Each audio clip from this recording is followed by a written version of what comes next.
Corinthians chapter 1.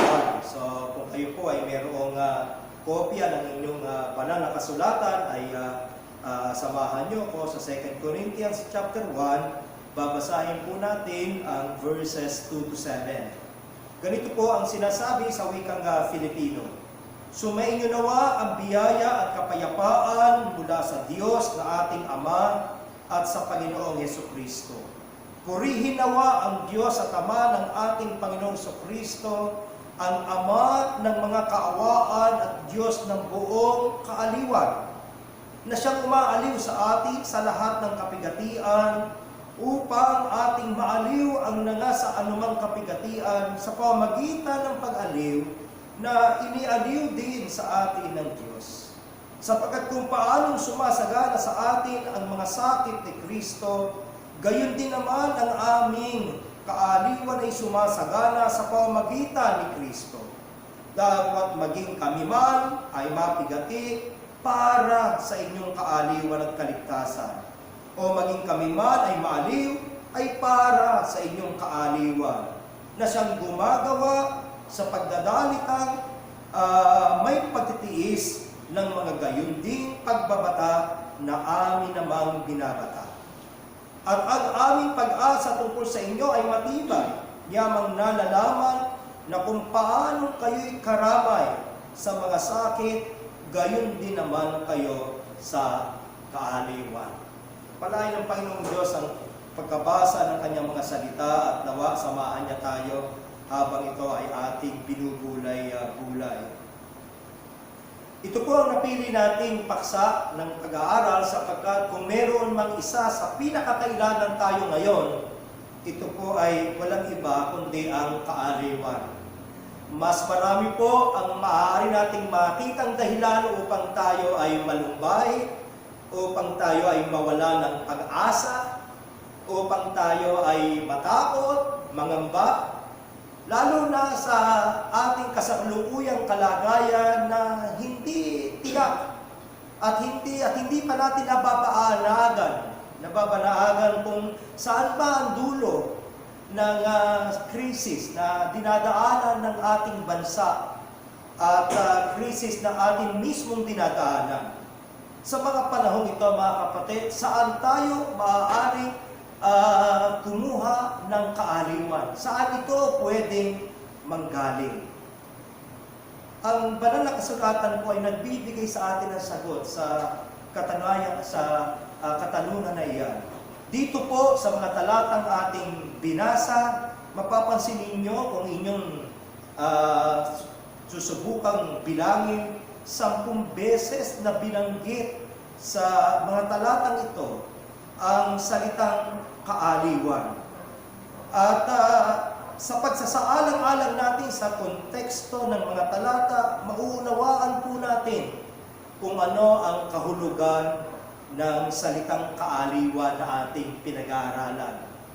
Ano po ba ang ibig sabihin nito? Para po sa iba, ang kaaliwan ay tumutukoy sa mga panahon at sa mga karanasan na masaya, sa mga panahon at karanasan na maginhawa. Kung masaya at maginhawa ang iyong kalagayan, ikaw ay may kaaliwan. Kaya kung ang kalagayan mo naman ay malungkot, mabigat, mahirap, para sa marami, kasing kahulugan nito ng kawalan ng kaaliwan. Hindi pwede sa pananaw ng marami na magsama yung kahirapan, yung kabigatan, yung kalungkutan at kaaliwan sa tanaw ng marami. Subalit, ipinagpakita po sa atin ni Apostol Pablo na hindi gayon ang biblikal na pananaw pagdating sa usapin ng kaaliwan. Sapagkat nagawa mismo ni Apostol Pablo na maaliw. Nagawa niyang magalak kahit hindi maginhawa, kahit hindi kanais-nais ang kanyang kalagayan. Nalalaman natin na si Apostol Pablo ay nagtaglay ng kaaliwan, anuman po ang kanyang pisikal, na nararanasan. Nagagawa po ni Apostol Pablo na magalak. Ang totoo nun, nagawa niyang magalak kahit na siya ay nasa isang malamig, malungkot, madalim na bilangguan. Kagaya po ng kalagayan niya nang isinulat niya ang aklat, sulat para sa mga taga-Pilipos. Mula po sa mga talatang ating isinasaalang-alang ngayon, malinaw na hindi kinakailangang alisin ang mabibigat na mga sirkumstansya para lamang maging posible ang kaaliwan. Para po kay Apostol Pablo, posible ang kaaliwan sa gitna, kahit sa gitna ng kabigatan. Posible ang kaaliwan kahit sa gitna ng kakapusan, ng kawalan. Posible ang kaaliwan kahit wala ka nang makitang dahilan para ikaw ay maaliw. Ang sabi po ng talatang 4, na siyang umaaliw sa atin sa lahat ng kapighatian. Napansin po pala niyo yan? Umaaliw saan? Wala bang kapigatian? Wala bang kabigatan? Hindi po. Yung kaaliwan, tinatanggap ni Apostol Pablo, yung kaaliwan, tinatanggap ng mga mananampalataya sa Korinto, tinatanggap ng bawat mananampalataya sa gitna ng kapigatian. Na siyang umaaliw sa atin sa lahat, hindi po pinipili. Ano man ang sitwasyon, mabigat man ito, napakabigat man ito, sobrang bigat man ito, o magaan. Ano man ang sitwasyon, nasabi, sa lahat ng kapigatian, upang ating maaliw ang nangasa, napansin niyo yun? Nangasa anumang kapigatian. Sa pamamagitan ng pag-aliw na inialiw din sa atin ng Diyos. So, malinaw sa mga talatang ating binasa na ang kapigatian ay nandoon, pero posible ang kaaliwan sa gitna ng kapigatian. At hindi lang basta kung anong kapigatian, kundi sa lahat ng uri ng kapigatian. At hindi lamang sa lahat ng uri ng kapigatian, kundi kahit kaninong mananampalataya. Ang sabi, upang ating maaliw ang nangasa anumang kapigatian. Anuman yung sitwasyon ng mananampalataya, anuman, maaari at posible ang kaaliwan. Ang kaaliwan po hindi lamang posible, mga kapatid. Halimbawa, kapag ang COVID-19 crisis na ito ay natapos na, tsaka pala natin sasabihin, pwede na akong maaliw. Hindi po gano'n ang ipinauunawa sa atin ang talatang ating binabasa. Yung kaaliwan, gusto kong idiing mabuti, yung kaaliwan ay posible na maranasan natin habang tayo'y dumaraan sa kapigatian. Ngayon mismo, sa krisis na ating dinadaanan, posible at dapat, kung ikaw ay mananampalataya, dapat na matagpuan tayo merong kaaliwan. Habang nararanasan natin ang bigat ng pangyayaring ito, gayon din maaari, mga kapatid, na sumagana ang kanyang biyaya sa buhay natin. Masagalang biyaya na may kakayang sumusti na ng lubos sa atin upang hindi tayo manlumo, upang hindi tayo manlumaypay. Hindi ko alam kung napapansin niyo salitang sumasagana. Hindi tinatakal yung kaaliwan. Sumasagana ang kaaliwan. Yung salitang sumasagana, kapag ating pinuntun yan sa original niyang kahulugan, ang ibig sabihin ay umaapaw. Umaapaw. Ito'y paalala sa bawat isa, lalo na as we use the social media. Amen? Bilang mga mananampalataya, we are the light of the world. So, ano ang nire-reflect natin sa kanila? Lalo na sa mga taong nakakakilala sa atin na hindi pa nakakakilala sa ating Panginoon. Naaakit ba sila? Natatawag ba ang pansin nila na makilala ang Diyos? Na nagbibigay sa atin ng kaaliwan? Anong klaseng kaaliwan muli? Umaapaw na kaaliwan. Anong sitwasyon? Sa gitna ng kadalamatian. sa gitna ng kawalan, sa gitna ng mabigat na dinadaanan. Ano bang ibig sabihin nito? Paano ito posible? Ang ibig ba sabihin nito, para tayo isang bato na walang pakiramdam? Ibig ba sabihin nito, hindi tayo apektado ng dinadaanan ng iba? Gaya ng dinadaanan ng iba? Hindi tayo nahihirapan? Yung ba ang ibig sabihin? Kaya meron tayong kaaliwan? Hindi po yun ang ibig ipakihulugan ni Apostol Pablo. Siya mismo po humarap sa mabibigat na pagsubok. At siya mismo ay mayroong transparency na ipinapakita kung ano ang totoo niyang salubin. Pasinin ninyo doon sa talatang 8 na 2 Corinthians chapter 1. Ang sabi sa verse 8, hindi namin ibig na kayo'y di makaalam, mga kapatid. Hindi nila pinepeke, hindi nila dinadaya, hindi nila dinideny yung katotohanan ng kabigatan ng sitwasyon. Muli ang sabi, hindi namin ibig na kayo di makaalam, mga kapatid, ng tungkol sa mga kapigatian namin na nangyari sa Asya. At paano niya inilarawan ang kanyang kabigatian? Na kami ay totoong nabigatan.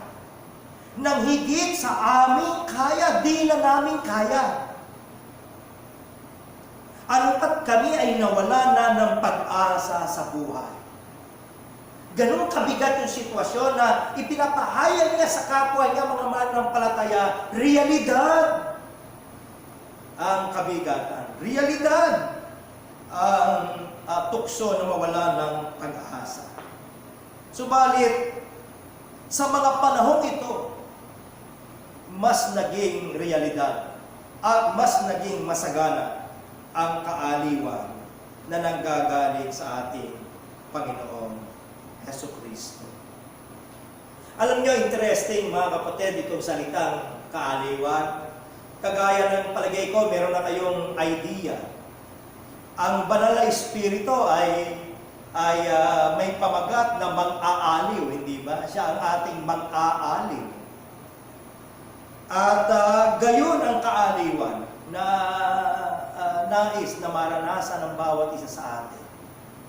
Ang ibig sabihin, yung simple at literal na kahulugan ng salitang kaaliwan sa ating teksto, sa wikang Ingles, yan po ay to come alongside.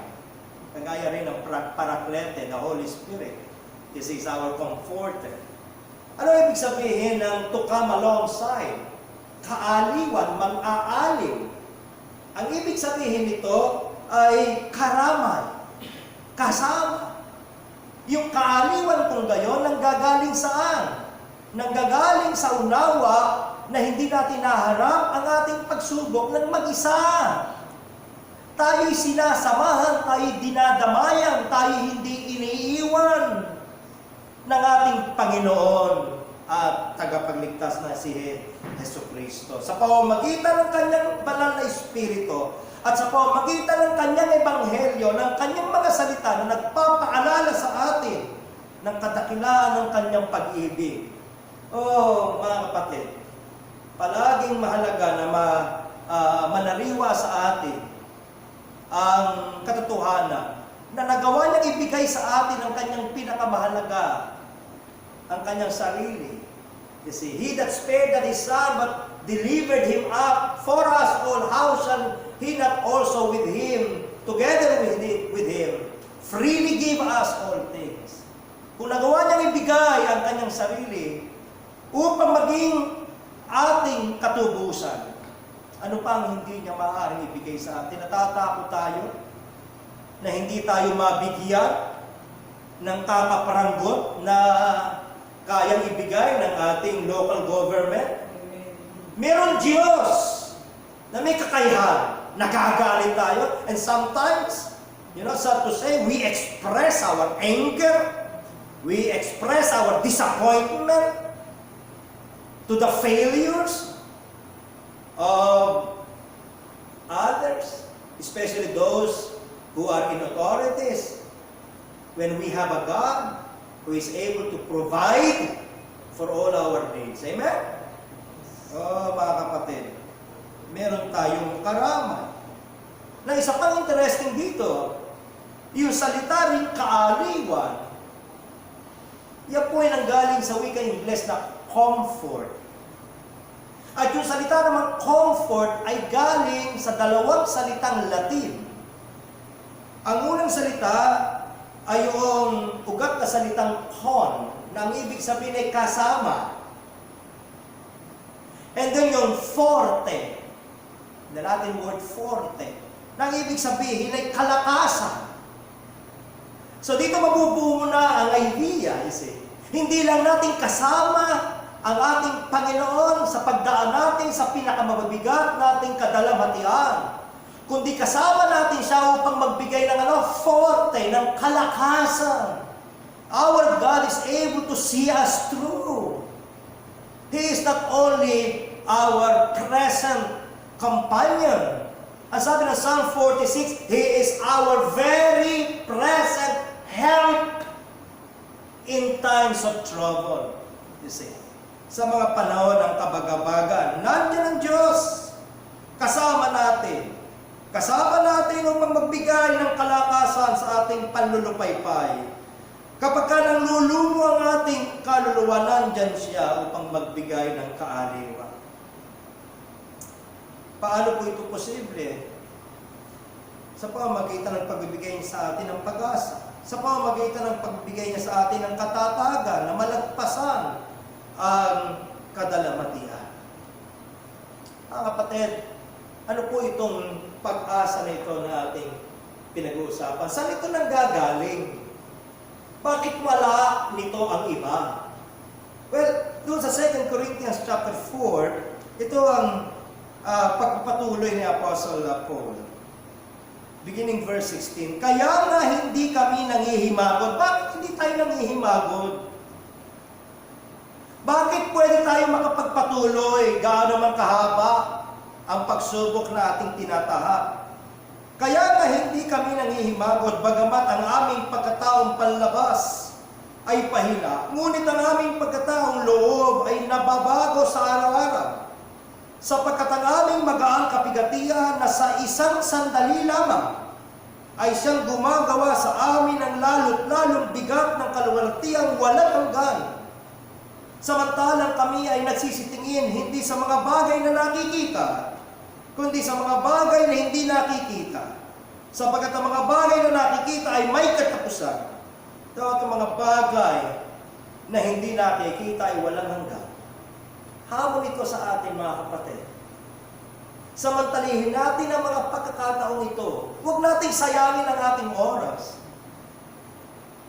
Bagamat ang social media ay available for us to use in times like this.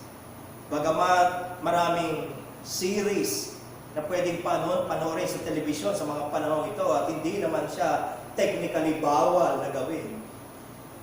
Pero more than that, brethren, more than learning how to cook sa mga panahon ito, more than, taking care of your plants, o kaya naman yung mga hindi natin nakukumpuni, ngayon natin pwedeng makumpuni. Lahat ng iyon ay mahalaga. Pero nawa, huwag nating sayangin na ubusin ang ating mga oras dun lamang. Sapagkat ito ay mga precious na panahon na binibigay sa atin ng Diyos upang tayo ay magkaroon ng mas mahabang pagkakataon alone with Him. See, we have longer time to spend alone with this God. Nawa, makita natin na doon manggagaling ang kaaliwan, na kahit na mabigat yung kapigatian, may ginagawa yon sa loob natin. May ginagawa ba? Yun yung tanong. Meron ka bang mas mataas na pag-asa ngayon sa Diyos? Meron ka bang mas matatag na pag-asa ngayon sa Diyos dahil lang sa mas may panahon kang makipag-ugnay sa Kanya at makinig sa Kanyang mga salita? Sapagkat insofar as the Bible is concerned, especially our text, it is effectual, it is powerful. Ito yung bagay na wala ang iba. It is something that only a child of God possesses, he said. Ano po sabi ng 2 Corinthians chapter 1 and the verse is 6? Datwa't maging kami man ay mapigati ay para sa inyong kaaliwan at kaligtasan, o maging kami man ay maaliw para sa inyong kaaliwan na siyang gumagawa. Napansin niyo yan? Yung salitang gumagawa sa pagdadalit at may pagtiitiis ng mga gayunding pagbabata na amin namang binabata. Para makatulong, basahin natin sa King James Version of the Bible. And whether we be afflicted, it is for your consolation and salvation, which is effectual. Yung gumagawa sa wikang Filipino, sa King James English, ay effectual. Which is effectual in the enduring of the same sufferings, which we also suffer, or whether we be comforted, it is for your consolation and salvation. Makapangyarihan po ang kaaliwang maaari lamang magmula sa ating Panginoon sa pamamagitan ng Kanyang banal na Espiritu at sa pamamagitan ng Kanyang mga salita. Sa Amplified Bible, ganito naman siya nilagay. But if we are troubled and distressed, it is for your comfort and salvation. Or if we are comforted and encouraged, it is for your comfort which works in you. Yung salitang gumagawa, effectual sa King James, sa Amplified Bible naman ay which works in you or within you when you patiently endure the same sufferings which we experience. Ang Diyos lamang po ang tanging tinanggagalingan ng kaaliwang ito, mga kapatid. Hindi mo ito mabibili kung saan. Hindi mo ito makukuha kung saan. Diyos lamang ang pinanggagalingan ng kaaliwang ito. Kaya nga sabi ko, posible lamang ito sa bawat isang nakaranas ng kanyang kaligtasan. Ano po sabi ng verse 3? Going back. Purihin nawa ang Diyos at Ama ng ating Panginoon Kristo, ang Ama ng kaawaan at Diyos ng buong kaaliwan. Ano siya? Siya daw ang Ama ng mga kaawaan at Diyos ng buong kaaliwan. Siya lang pinanggagalingan. Siya ang Ama ng lahat ng kaawaan at Diyos ng lahat ng kaaliwan.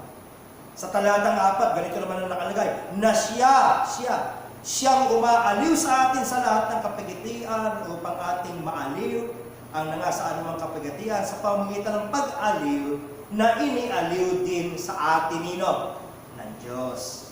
Kaya maliwanag sa banal na kasulatan, hindi mo yan makukuha kung saan. Ang kaaliwan na ito, sa Diyos lamang nagmumula. Ang Diyos natin ay Diyos ng buong kaaliwan. Bakit? Dahil siya ang Ama ng kaawaan. Siya ang Ama ng kaawaan. So kapag hindi mo naranasan ang kanyang dakilang awa, imposible ang kaaliwan. Nakukuha niyo yung koneksyon? Siya ang Ama ng kaawaan. Naranasan mo na ba ang awa ng Diyos? Naranasan mo na ba ang pagliligtas ng Diyos? Dahil doon lamang posible ang kaaliwan. Sino po ang kinaawa ng Diyos? Sa ibang bahagi ng Biblia, sa 1 Peter chapter 1 and the verses 3, ganito nakalagay, purihin nawa ang Diyos at Ama ng ating Panginoon Kristo, na ayon sa kanyang malaking awa, ipinanganak na muli tayo sa isang buhay na pag-asa sa pamamagitan ng pagkabuhay na maguli ni Kristo sa mga patay. Ano sabi? Sa pamamagitan daw ng kanyang malaking awa, ayun, awa, Ama ng kaawaan, ipinanganak na muli tayo. So, sino ang mga kinawa ng Diyos? Yung mga ipinanganak na muli. At anong klase yung kapanganakang muli? Ito ay kapanganakang muli sa isang buhay na pag-asa. Ipinanganak ka na bang muli? Nasabi ko ng banal na kasulatan, maliban na ang isang tao ay ipinanganak na muli. Hindi siya makakakita ng kaharian ng Diyos, hindi siya makapapasok sa kaharian ng langit. Ipinanganak ka na bang muli? Nakaranas ka na ba ng awa ng Diyos? Naunawaan mo na ba ang kawalan mo ng pag-asa? Dahil ikaw ay lugmok sa kasalanan. At dahil dyan, ang puot ng Diyos ang nakaamba sa iyo. Ngunit ang Diyos ay mayaman sa awa. Na bagamat ang puot ng Diyos ang nakaamba sa atin, yung ating nararanasan ngayon, ay wala sa kalingkingan ng pwedeng ranas ng Diyos sa pagbubuhos niya ng kanyang puot. Ngunit nakatakas na doon ang bawat isang ipinanganak na muli, sapagkat sila ay tumanggap ng kanyang dakilang awa. Ito ba ay iyong karanasan?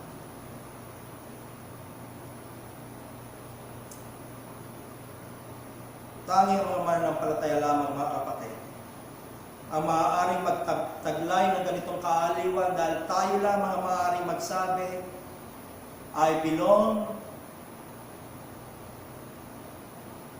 to my Savior and Lord Jesus Christ. I belong to Him. Kanya ako. In life and even in death. Ito lamang yung kaaliwan, mga kapatid, at ito lamang yung mga pag-asa na pwede mong taglayin sa buhay na ito at maging sa kamatayan. At mahalaga yun, sapagkat ang kamatayan ay kumakatok sa pinto ng bawat isa. Tinitignan tayo ng kamatayan mata sa mata. Walang katiyakan sa buhay na ito, lalo na sa kasalukuyan nating krisis na dinadaanan. Anong pag-asang meron ka? Ang pag-asa na ikaw ay kay Kristo. Sa buhay man at sa kamatayan, ikaw ay kay Kristo. Ang pag-asa ng iba, hanggang dito lang. At hanggang kasusustinahan lang. Ang pag-asa ng iba, hindi kasama yung kung papaano kung kayo magkaroon ng karamdaman. Karamdaman ay kamamatay kung gayon. In the context of what we are experiencing right now. Ang isang mananampalataya kahit sa gitna ng realidad ng banta na yan, meron siyang pag-asa. Dahil walang pwedeng mag-alis ng kanyang kalagayan, estado sa harap ng Diyos. He belongs to Christ no matter what. Oh, what a source of comfort is it. Dapat natin, mga kapatid, sa gitna ng katotohanan ito, na ating aliwin ang isa't isa.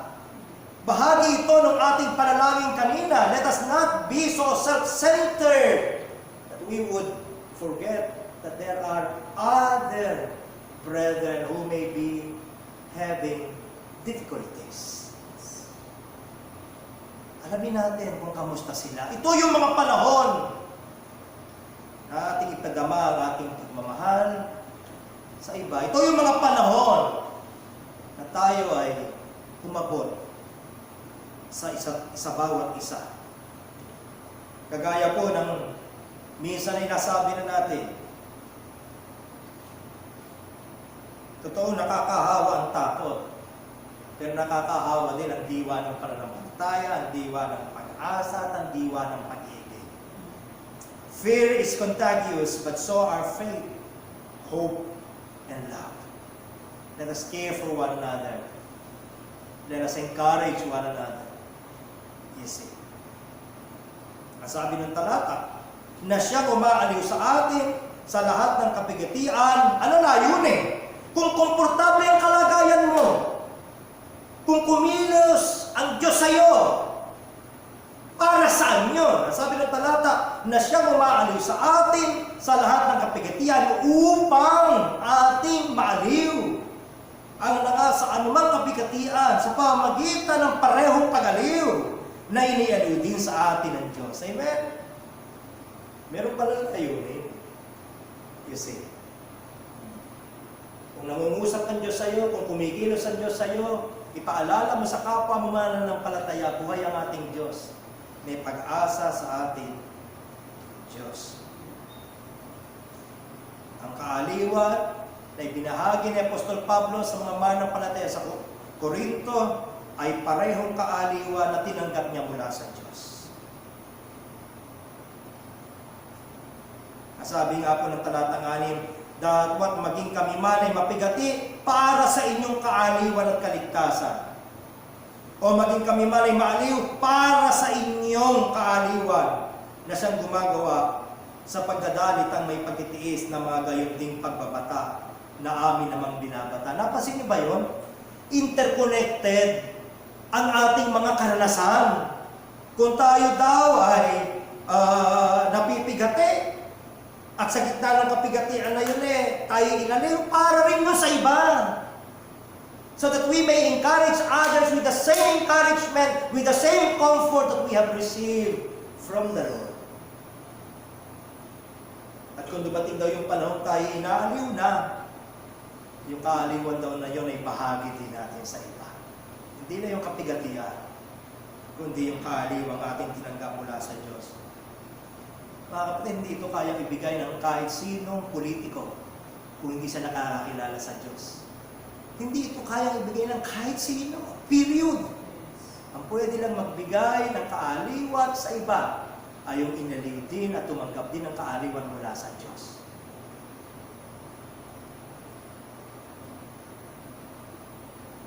Ang dahilan kung bakit marami ang ngayon ay nababagabag, ang dahilan kung bakit ang marami ngayon ay natatakot, ang dahilan kung bakit ang marami ngayon ay nalulungkot,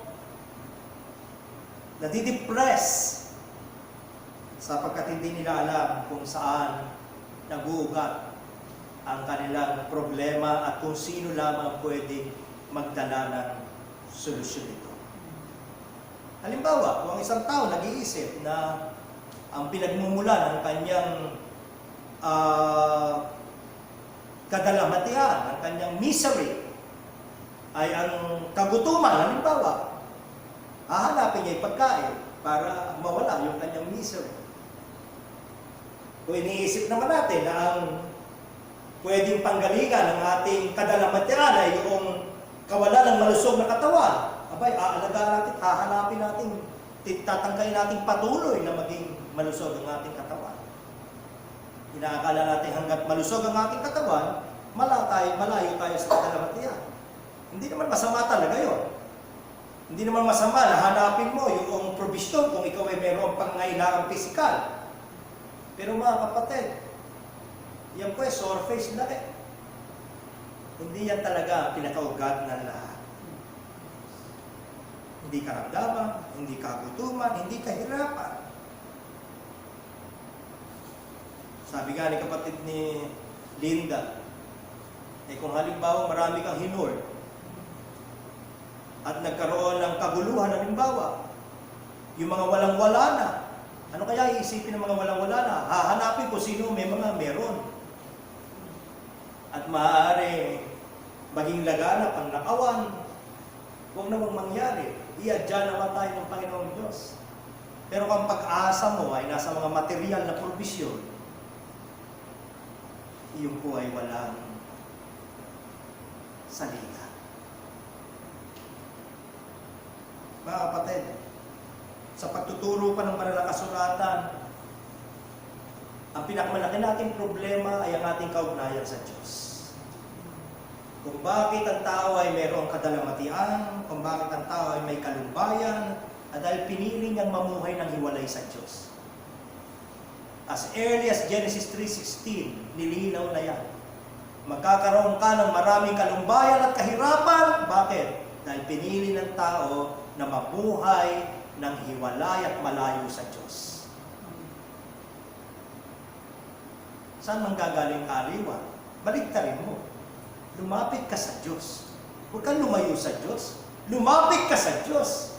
Makipagkasundo ka sa Diyos. At posible yan dahil sa dugo ng ating Panginoon Kristo na ibinubo niya sa gana para sa kasalanan nating lahat upang tayo na mga walang Diyos, walang Kristo, walang pag-asa sa buhay na ito ay magkaroon ng Diyos, magkaroon ng Kristo at magkaroon ng pag-asa. Lumapit ka sa Diyos. Ngayon na, makipagkasundo ka sa Diyos. Dahil kung hiwalay ka sa Diyos, meron ka man ang lahat ng bagay. Tinatamasa mo man ang lahat ng bagay.